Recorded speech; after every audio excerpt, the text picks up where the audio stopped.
políticos que buscam desesperadamente escapar do braço da justiça tomarão o poder unidos aos derrotados nas últimas 4 eleições. Não ascendem ao governo pelo voto direto, como eu e Lula fizemos em 2002, 2006, 2010 e 2014.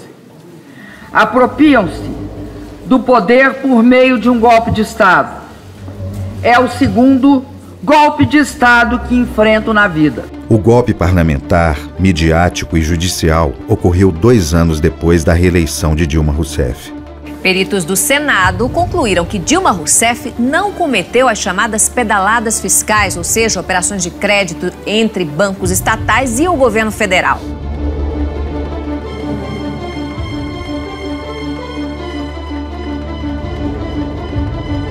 Costuma-se dizer que a primeira vítima de uma guerra é a verdade.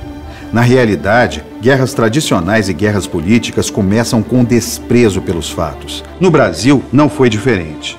A primeira vítima do golpe parlamentar midiático e de parte do judiciário cometido em 2016 não foi só a democracia, foi também a verdade. A mentira nasceu na mente doentia e na má-fé dos derrotados nas urnas. Foi espalhada aos 4 ventos pela imprensa golpista, principalmente a Rede Globo, e acabou sendo usada para derrubar um governo democrático. Mentiram sobre o tamanho da crise.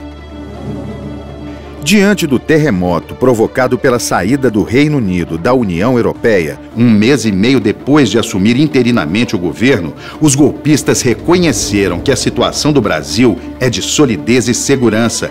O Brasil não estava quebrado, nunca esteve quebrado. Os governos do PT deixaram 380 bilhões de dólares em reservas.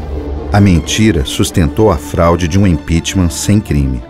Por causa desta fraude, o Brasil vive hoje a mais grave crise de sua história contemporânea. Desde 2016, quando Dilma Rousseff deixou a presidência, o país está mergulhado num colapso institucional sem precedentes. Dilma e o Brasil foram vítimas de uma conspiração protagonizada pela oposição. E por oposição é preciso entender setores do PMDB e do PSDB, a imprensa golpista e parte do sistema financeiro. Aprovado-se a existência de crime de responsabilidade, o impeachment de Dilma foi apenas o primeiro ato formal do golpe. Na verdade, foi o episódio inaugural de um processo devastador que já dura 2 anos e meio. Depois deste primeiro assalto aos direitos do povo, o Brasil desandou. O golpe arruína o desenvolvimento do país, aniquila a soberania nacional e anula a chance de dias melhores para o povo brasileiro. O projeto nacional progressista, inclusivo e democrático, que represento, está sendo interrompido por uma poderosa força conservadora e reacionária, com o apoio de uma imprensa facciosa. Vão capturar as instituições do Estado para colocá-las a serviço do mais radical liberalismo econômico e de retrocesso social. Em 28 de outubro de 2014, Dilma venceu pela 2ª vez consecutiva as eleições presidenciais. Obteve 54.501.118 votos. Foi reeleita para governar o Brasil por mais 4 anos. A contagem dos votos foi emocionante. Influenciado por informações extraoficiais de jornalistas, Aécio chegou mesmo a comemorar a vitória, que não veio. Nós também precisamos falar sobre o ambiente envenenado que começou a ser construído no país ainda em 2013. Manifestações inicialmente espontâneas foram confiscadas e manipuladas pela mídia e pela extrema-direita. Ali começava a ser fomentada uma campanha de desestabilização de um governo que até então gozava de amplo apoio popular. Começava assim, em 2013, a história de um confronto político. De um lado, um governo que, apesar da crise internacional, obtinha bons resultados econômicos e sociais, a começar pela redução dos juros e spreads bancários que chegaram ao seu menor patamar. Muitos consideram que o governo Dilma começou a cair devido à redução dos juros e do spread ao menor patamar de todos os tempos. Outros avanços também foram obtidos nesse período, com a menor taxa de desemprego da história. A taxa de desemprego no Brasil em 2014 foi inédita, a mais baixa já vista até hoje. Por isso, Dilma foi reeleita. Do outro lado, armava-se um movimento de opositores com medo da iminência de nova derrota eleitoral, apoiado num discurso de ódio e intolerância. A mídia escolheu um lado, o lado da perseguição, da mentira e do ódio. Mas não é exagero afirmar que o ano de 2016 começou de fato às 20 horas, 27 minutos e 53 segundos do dia 26 de outubro de 2014. Dilma está reeleita, vamos aqui aos números, acabamos de confirmar. Foi um instante em que o Tribunal Superior Eleitoral anunciou a vitória de Dilma Rousseff sobre Aécio Neves. Infelizmente, neste mesmo momento, teve início também a conspiração contra a presidenta eleita. Na Globo News, minutos depois do anúncio do resultado, os jornalistas já discutiam a hipótese de um impeachment. 2 dias antes da eleição, Merval Pereira já escrevia com base em matéria fake da revista Veja. O impeachment da presidente será inevitável caso ela seja reeleita no domingo. O PSDB e seu candidato não se conformavam com o resultado de uma eleição limpa. Primeiro entraram na justiça com pedido de recontagem de votos. O PSDB pediu hoje ao Tribunal Superior Eleitoral uma auditoria especial para fiscalizar o processo eleitoral deste ano. Perderam. Depois recorreram ao TSE para impugnar a diplomação da presidenta eleita. Perderam de novo. Mais tarde, o candidato derrotado confessou que agiu de má fé. Num dos grampos da Polícia Federal que o investigava, Aécio confidencia a seu amigo Joesley Batista, dono da JBS. Pô, não lembra depois da eleição? Filho da puta sacanear tanta gente. Vamos entrar com um negócio aí pra encher o saco deles também. A intenção ficou clara e foi explicitada pelos tucanos: desestabilizar o governo eleito e inviabilizar suas ações políticas, econômicas e administrativas. Enfim, deflagrar uma crise política aproveitando a crise econômica que começava a atingir os países emergentes. Ou como pregava Milton Friedman, o conselheiro econômico de Pinochet, aproveitar as circunstâncias críticas daquele momento para transformar o politicamente impossível, que é aprovar a agenda neoliberal derrotada nas urnas presidenciais por 4 vezes, no politicamente inevitável, um impeachment de Dilma que viabiliza a adoção da agenda neoliberal. Desde 2002, nenhuma proposta política tucana passou no crivo eleitoral. Foi o PT quem barrou o neoliberalismo com as eleições de Lula e Dilma. Em nenhum momento os golpistas se preocuparam com o fato previsível de que suas ações irresponsáveis contra a democracia acabariam afundando a economia brasileira. Milhões e milhões de trabalhadores perderam seus empregos. O golpismo fez tanto mal que causou danos à imagem do Brasil no exterior.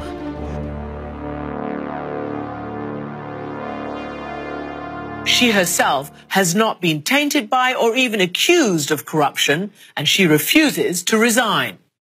Of the 594 Congress members, 352 face accusations of criminal wrongdoing, according to multiple reports. Pela Constituição brasileira, a destituição legal de um governo só pode se dar diante de irregularidades cometidas durante um mandato em vigor, não em relação a mandatos já encerrados. Em março, o primeiro pedido de impeachment foi apresentado. O governo não tinha 6 meses de vida e nada menos que 16 pedidos de impeachment foram apresentados. Também foi em março que Eduardo Cunha, o piloto do golpe, se elegeu presidente da Câmara, apoiado por muitas dezenas de deputados cujas campanhas ele sustentou financeiramente, segundo investigações da polícia e do MP. Juntava-se neste momento o pior dos mundos para uma jovem democracia como a nossa. A crise forjada pelo partido derrotado nas urnas, a sabotagem ao governo eleito por parte de uma maioria parlamentar financiada por um deputado corrupto, de acordo com o Ministério Público e a Polícia Federal, um presidente da Câmara disposto a tudo para manter e inflar seu poder de intimidação e extorsão, um vice-presidente da República movido pela inveja e pelo desejo de poder, um judiciário em estado de obsequioso silêncio, e uma imprensa disposta a forjar e amplificar a crise para prejudicar o governo e o seu partido. mesmo que para isso tivesse de causar danos enormes ao país e ao seu povo. Foi a época das pautas-bombas, projetos aprovados pela maioria golpista do Congresso apenas para impor gastos com os quais o governo não poderia arcar. Os vetos do governo a projetos da chamada pauta-bomba.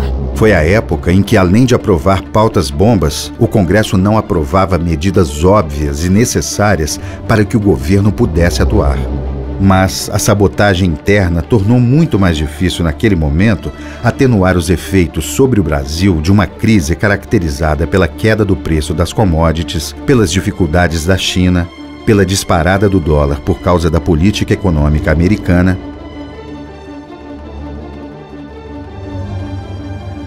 e aqui dentro pelos efeitos da seca sobre o custo da energia.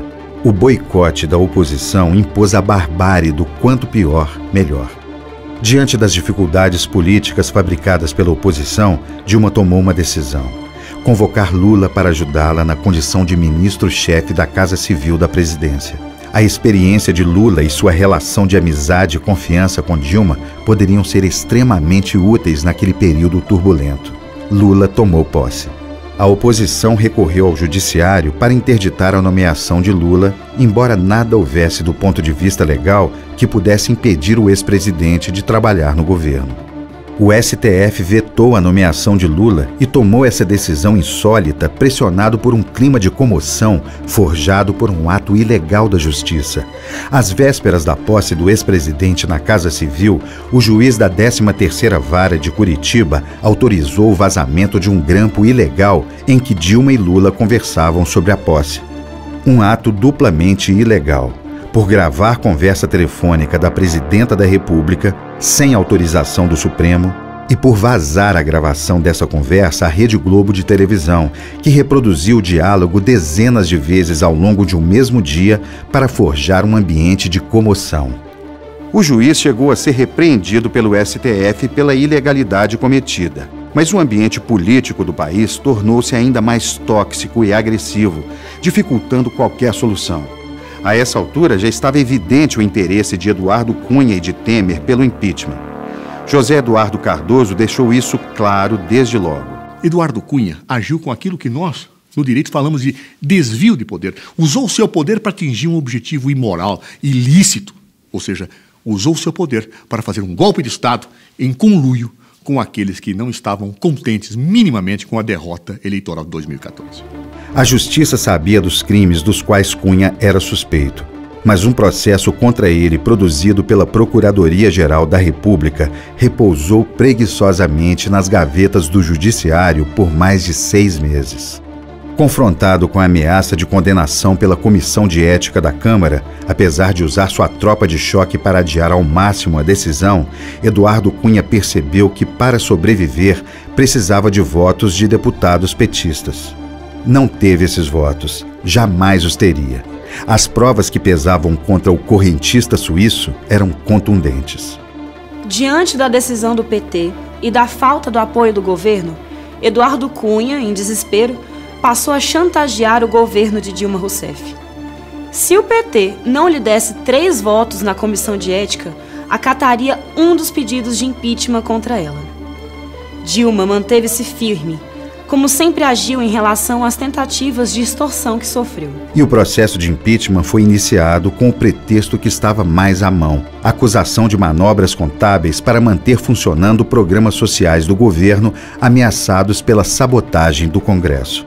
Não por coincidência, um boicote movido pelo PSDB e pela bancada de Eduardo Cunha. O motivo era tão frágil que bastaria que o PT cedesse à chantagem de Cunha para que o impeachment fosse engavetado. Gente muito importante no time golpista confirmou isso sem qualquer decoro. Se o PT tivesse votado nele naquela comissão de ética, é muito provável que a senhora presidente continuasse. A esta altura, o golpe já não era mais uma coisa da turma de Eduardo Cunha, de Temer e de Aécio. O golpe já estava na agenda de uma parte do mercado financeiro. A advogada Janaína Pascoal foi chamada às pressas para providenciar uma peça de acusação. Eu fui contratada pelo PSDB em maio. Recebi R$45 mil. Apenas uma formalidade e bastante barata. lembremos daquela sessão plenária que marcou época, no Brasil e no mundo, pela sordidez e pela abjeção das cenas ali registradas.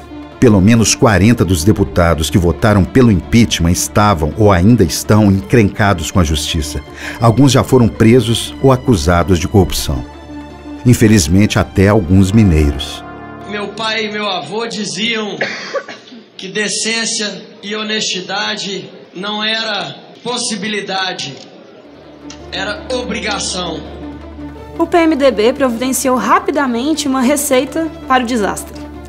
O texto chamado Ponte para o Futuro. Mas a confissão mais escandalosa de que havia um golpe em marcha foi dada por um diálogo que entrou para a história da infâmia no nosso país. O senador Romero Jucá, presidente nacional do PMDB, abriu o jogo com um ex-senador do PSDB em áudio gravado legalmente pela Polícia Federal. Isso é político? Como é a política? Tem que resolver essa porra, tem que mudar o governo para poder estancar essa família. Um acordo, botar o Michel. Um grande acordo nacional. Com o Supremo, com tudo, fazer todo mundo e parava tudo. Mesmo diante de tantos atos de sincericídio dos conspiradores, Dilma era criticada por denunciar o golpe de que estava sendo vítima. Meia dúzia de deputados e senadores da bancada informal de Eduardo Cunha entraram com uma ação no STF para obrigar Dilma a explicar por que usava a palavra golpe para se referir ao golpe. Depois de derrubar a presidenta com uma fraude, queriam puni-la por reclamar e dar à farsa o nome que a farsa tem: golpe. Acho que essa precipitação mostra claramente o quanto temem serem taxados de golpistas. Sabe por que temem? Porque são. Eu sou uma pessoa vítima, sou uma pessoa injustiçada, e isso é grave porque eu sou presidente da República. A imprensa brasileira apegou-se obstinadamente à tese conveniente de que não havia golpe. Os principais jornais, rádios e TVs do Brasil negaram o golpe sempre e negam até hoje. Uma mentira que, no entanto, o mundo não engoliu. Em contraste, os mais importantes jornais e agências internacionais de notícias do mundo denunciaram o golpe que estava sendo cometido contra a democracia no Brasil e mantém essa acusação até hoje. No primeiro momento, só não viu quem não quis. Hoje todo mundo sabe, todo mundo vê, e a maioria dos brasileiros vai deixar claro nas urnas que sabe, viu, entendeu, não concorda e não quer mais viver sob um governo golpista ou de golpistas que pretendam sucedê-lo. Durante o processo do impeachment, a isenção jornalística foi brutalmente assassinada. Além de negar o golpe, a mídia passou a cobrar da presidenta, eleita pelo voto e processada sem crime de responsabilidade, que renunciasse ao cargo antes da votação no Senado. Apostavam no preconceito misógino de que uma mulher seria frágil, incapaz de enfrentar com coragem e resistir com determinação a um bando de homens brancos, ricos e machistas. Não cometi nenhum crime previsto na Constituição e nas leis para justificar a interrupção de meu mandato. Eu jamais renunciarei.